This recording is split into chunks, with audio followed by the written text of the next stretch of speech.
Empty parking lots.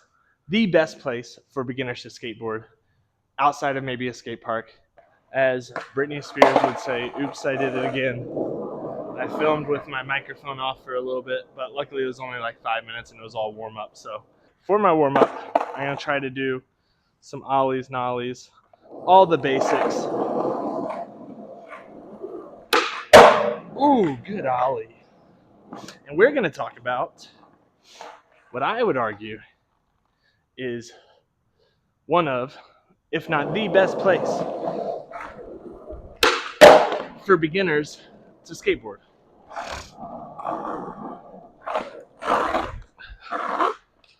I'm just an average skater here.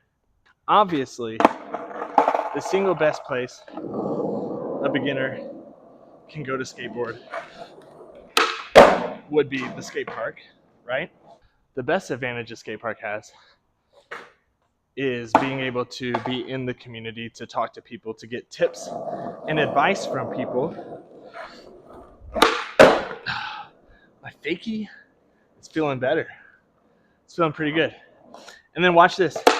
I've been working on throwing down switch, throwing the board down and hopping on switch so that you look a little more comfortable on the skateboard that way. Oh! Just don't lean too far forward. And then watch this fakie. Oh, trash. Ah! And you may be thinking, but Jack, I got YouTube tutorials. I got people like you giving advice on YouTube. I don't need to meet people in real life. And I think that cannot be further from the truth. There are obviously amazing YouTube tutorials like Skate IQ and things like that, where you even have professional skaters giving advice. Now here's a couple things on that. That was not a horrible switch ollie. First, when YouTube tutorials are giving you advice, even the best YouTube tutorials out there, which I would argue is probably Skate IQ, even the best YouTube tutorials out there, they're not watching you skate, so they can't see what you're doing wrong. And a lot of times, you as a skater can't really tell what you're doing wrong. But you go to the skate park and you can get advice from other people, especially higher level skaters, who can watch what you're doing and see, oh, you're turning your shoulders the wrong way. Oh, especially things that you wouldn't necessarily be able to notice, and things that might not be mentioned in the YouTube tutorial, things that you might be doing wrong that are different. So as amazing as those tutorials can be, they can't be a replacement for human interaction at the skate park. Community. Going to the skate park, that's going to be your absolute best place to skateboard. But there's places like this. This is a completely empty parking lot. There's places like this where you can find and skateboard where you're not going to be necessarily surrounded by other people. You're going to have wide open space. And these, I would argue, are probably outside of skate parks the next best place to skateboard for a beginner. And in some ways, they're actually better than skate parks, which we're going to get into in a minute. But, yeah. Oh! Oh! I haven't done any flip tricks today.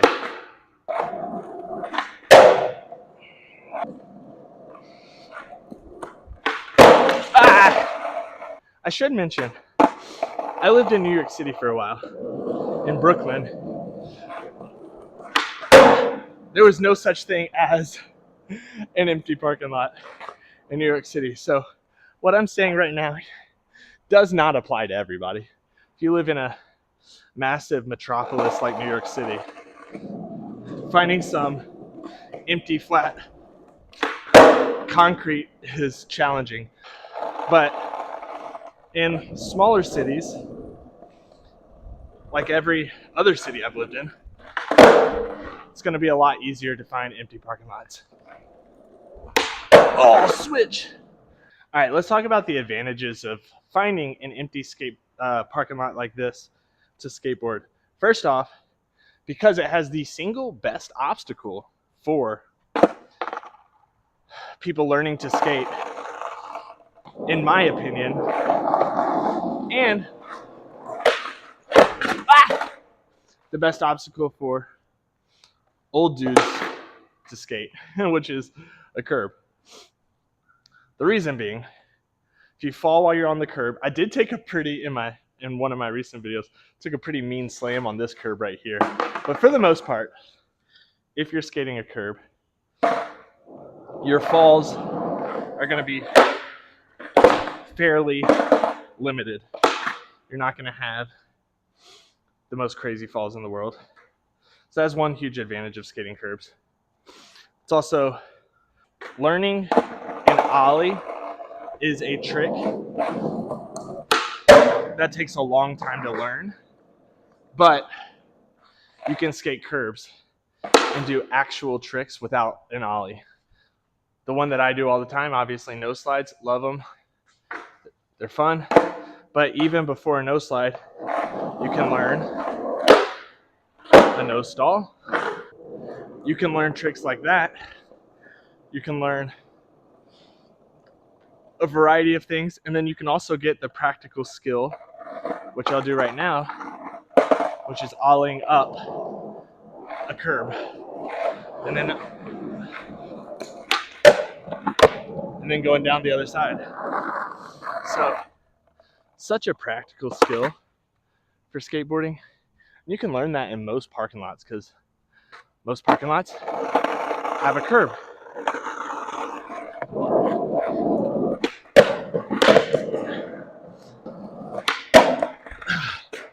The things you can learn on a curb are almost endless. All you have to do is find a painted curb, maybe come in with some lacquer, wax, things like that, and you can get that thing sliding. All right, I'm gonna try a super long nose slide. I'm gonna throw down with some speed and see how far we can get.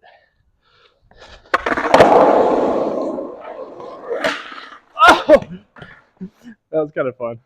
Also, another thing about going to the skate park is when you do go to the skate park,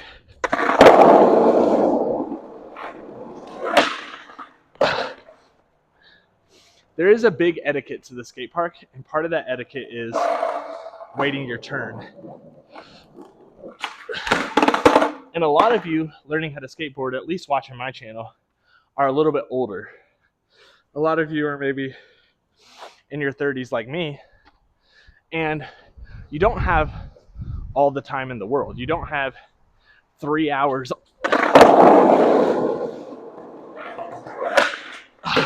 in a day to just be camped out at the skate park skating all day. So time is precious. And when you do go to the skate park, especially if it gets crowded, the etiquette at a skate park is you it's almost like forming a line where one person goes, then the next person goes, and it's sort of like an unspoken kind of rhythm to the skate park.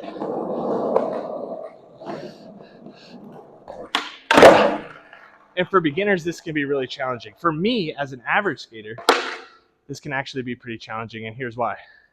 Talented skaters can put together a line of 6 or 7 tricks in a row.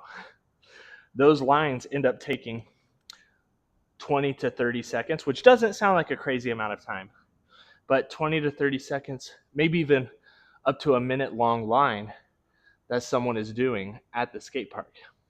So now think to yourself, if I go to the skate park and there are 5 other talented skaters there, and they are doing a line on the obstacle that I'm working on, their line takes 30 seconds. Well, my line, if I'm a beginner and just trying to learn nose slides, my line might actually only take 10 seconds. Like, let's see how long just learning let's say I have to learn a 50-50.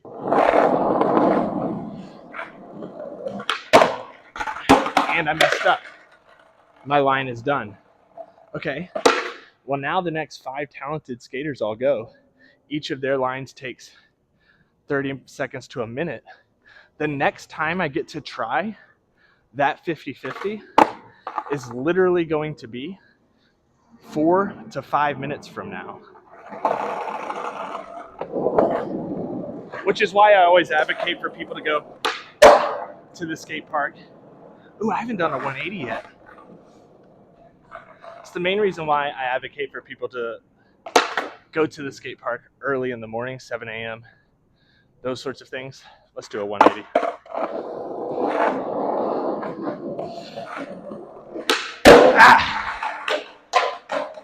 So anyways, you get the idea. You're at the skate park, and the skate park's fairly busy. You're going to be waiting a while between each trick. So let's say you have an hour and a half to skate. Well, if you're having to wait so much, you're not going to get that much skating and that much progression in. You're not actually going to get that much skating in at the skate park if it's busy. Now, every skate park is different. There's some skate parks that are huge, spread out. They have a flat ground area where a lot of the beginners go. But the skate parks I go to typically don't have that much space, and you find yourself in that rhythm of waiting for other people to go.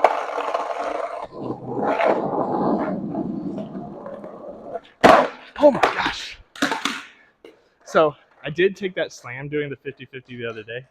I'd really like to get a clean 50-50 today. It's definitely a different rhythm skating in a skate park than it is skating by yourself. Right here, I can go as many tries in a row on this 50-50. I don't have to wait for anybody. It's just better for getting a lot of tricks in a shorter amount of time.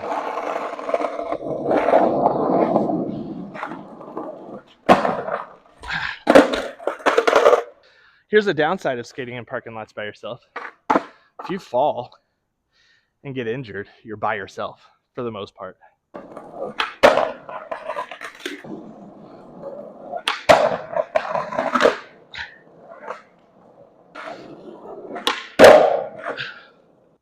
Being able to actually focus on my tricks and progress is a huge part of why I find these spots. Oh.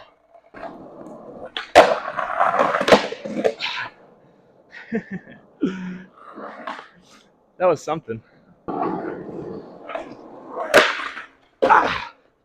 Empty parking lots are going to give you the space to just simply roll around. When you are new to skating, your instinct is going to be to want to learn to ollie, to want to learn to kickflip. But what you need to do first and foremost is you need to learn how to roll around, tic-tac, revert, push switch. Those sorts of things are so important. Don't neglect those. Oh, what a good slide. Oh. All right, I'm gonna give it one more try. I think I probably just got a lot of wax on the bottom of my shoe there. Ay, a lot of toe touch. All right, we're gonna leave that for now. I actually do want to learn a new curb trick though. I want to either tail slide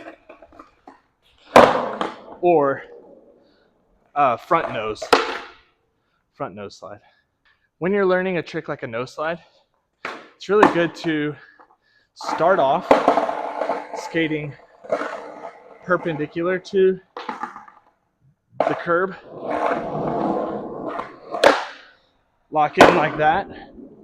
And then every attempt after that, I'm just gonna make my angle a little less than 90 degrees. So now we're gonna go to maybe 75 degrees. Okay. And then you start to figure out the weight balance without quite as much risk. And then we'll eventually skate parallel to the ledge. So this is how I learned normal no slides, and this is how I would like to learn frontside no slides. Oh, okay. Because that's what happens is sliding while facing backwards is scary for me. Oh. I get on there, and then my instinct as a safety thing is to lean forward so that the board kicks out behind me. Because what I'm scared of is leaning back and then falling the direction my back is facing.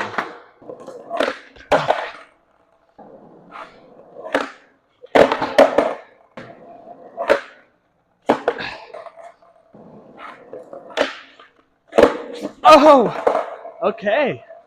We slid about an inch or so, an inch a meter.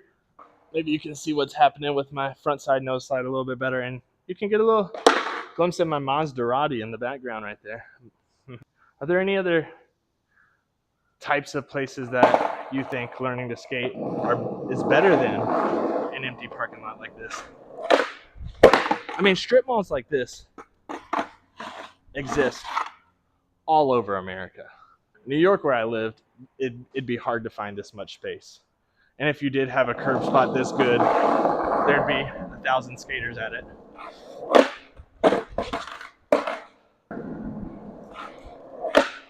Oh, I'm gonna do the scary thing. Are you ready for the scary thing? Add some wax. When you're scared of slipping out, and then you add wax, I mean, theoretically, it should give me a more consistent slide. 5 or 10 more minutes. Let's land one. This is a really short skate session for me today. Let's land one front side no slide and call it a day. Oh! So that's what wax does. That was exciting.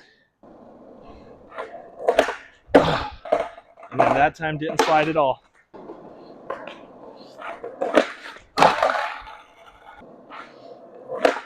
I really would like to learn front side board slide on a rail.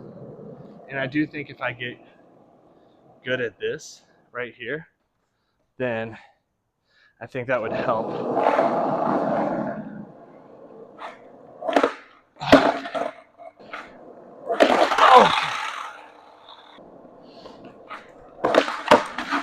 Oh. Okay. This is definitely one of those tricks too, like, I feel like it doesn't look super impressive, and then I'm like struggling on it. And you're doing something at the skate park that looks fairly basic, but you're struggling at it. Sometimes that's not the best feeling in the world. Even though you shouldn't care, truthfully, still, I still feel it sometimes.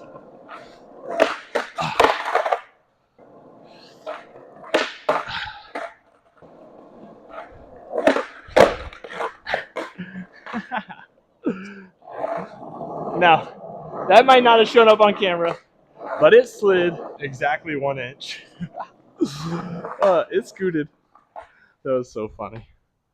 Okay, let's get a real one maybe.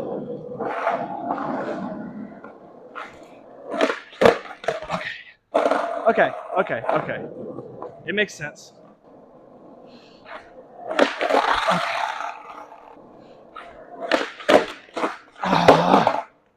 Relax and bend the knees.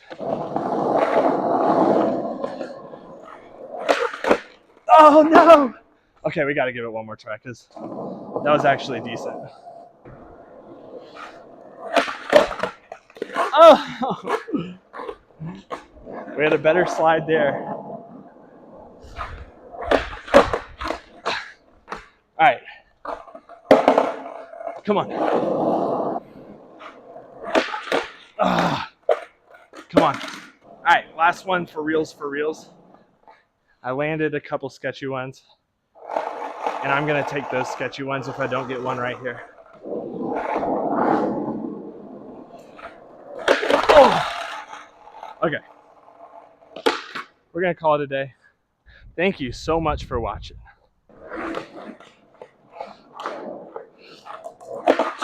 All right, peace.